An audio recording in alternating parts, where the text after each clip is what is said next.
Good evening. This is Evan Blackwood, and this is Whispers and Sin. Tonight's story is one of silence, of absence, and of a mystery that refuses to be explained.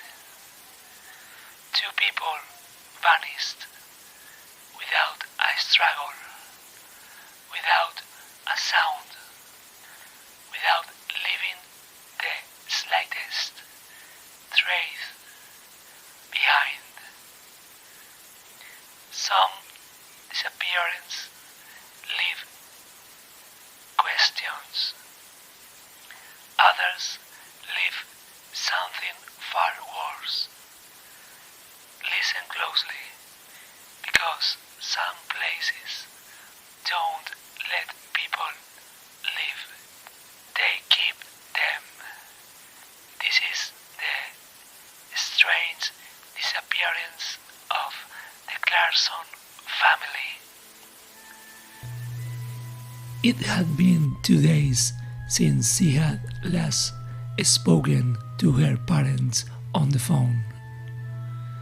That was the last time she ever heard from them. Now they had vanished without a trace. Monica was the only daughter of the Clarkson family. She opened the door of the house where she had grown up, searching for any clue that might explain what had happened. The police had already inspected the place and found nothing suspicious. The couple's car was still in the garage. Their clothes were neatly stored in the closets. Valuable objects remained untouched. There were no signs of forced entry. The neighbors hadn't heard anything unusual or seen anyone strange around the house in recent days. The strangest detail of all was the dining table. It was set. 2 bowls filled with soup rested on the tablecloth. In the center, a dish of vegetables sat beside a bottle of red wine. Everything was intact, as if the couple had simply evaporated at lunch time or dinner. Monica walked through the house searching for answers. What could have happened? It was as if they had suddenly run out of the house for some unknown reason. But nothing made sense. The food on the table, the car in the garage, the door locked, and on a small table in the dining room lay both of her parents' mobile phones. If they had left voluntarily, they would have taken them. What had happened to them? where were they? As night slowly fell, Monica decided to stay the night. Maybe her parents would return. She checked her phone. No calls. No messages. After searching the entire house once more, she finally lay down on the living room sofa. She couldn't stop thinking about what might have happened. Her eyes slowly gave into sleep. She didn't know how long she had been asleep when a voice woke her. "Dad? Mom?" she shouted, startled. There was no response. Had she really heard that voice? Or had she dreamed it? Frightened, Monica searched the house again. "Is anyone there?" she asked nervously, gripping a fireplace poker. No answer. As she returned to the living room, she heard something again. This time it was clearer. A whisper. It seemed to come from the living room wall. Then she heard something else, a kind of moaning. She looked toward the source of that sinister sound. A painting hung on the wall.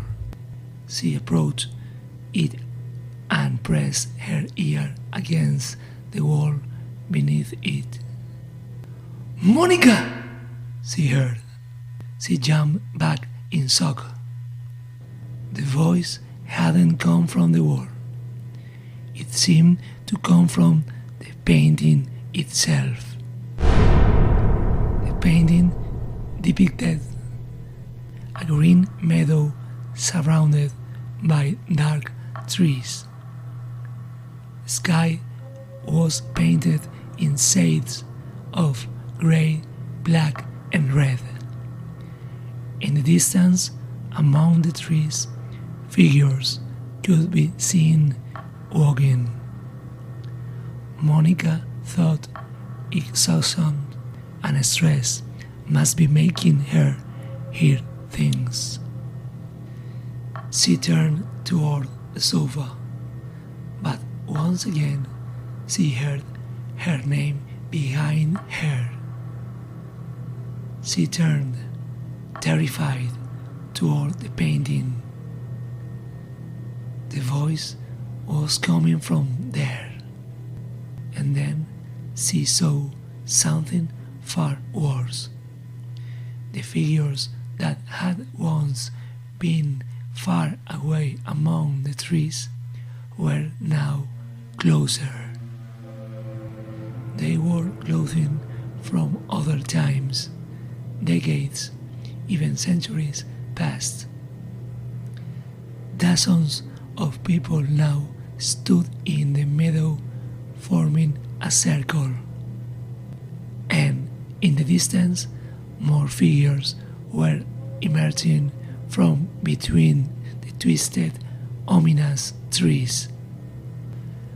How was this possible? Was she hallucinating? She was certain the painting hadn't looked like this before. It was as if the figures inside it had moved. "I'm going crazy," she thought. I need to get out of here." But as she turned to leave the room, she clearly heard her mother's voice calling for help. "Help!" She ran back, but the room was empty. The voice had come from the painting. Terrified, Monica stared in disbelief. There were now more than 100 people in the meadow, and among them she recognized her parents. Their faces were frozen in terror. She stepped closer, unable to accept what she was seeing. Who had painted this?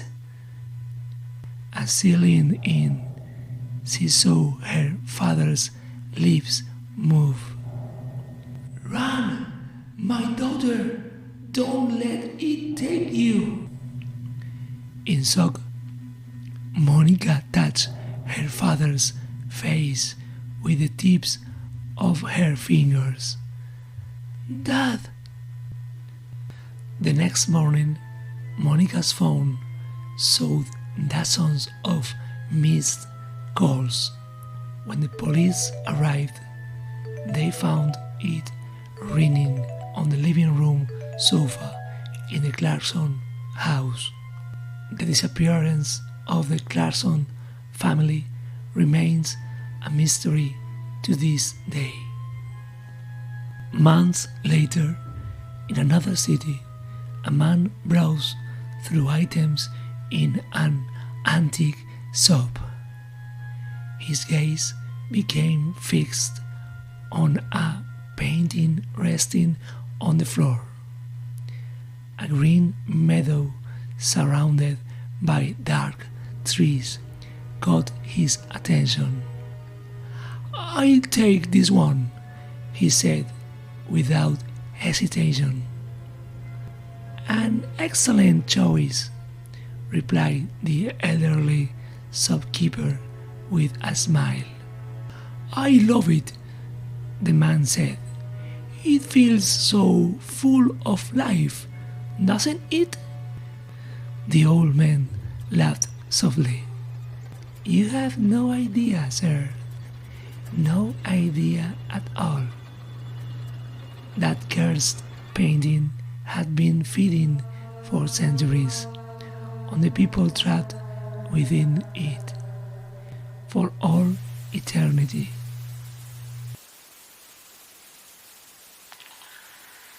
Some stories don't end when the lights come back on. Some remain hanging on the wall. If this tale made you look twice at the art around you, you're not alone. Thank you for listening. If you enjoyed this story, consider subscribing and leaving a review. It helps these whispers continue. Until next time, be careful what you bring into your home. Some things don't want to be admired. They want to be fed. Whispers and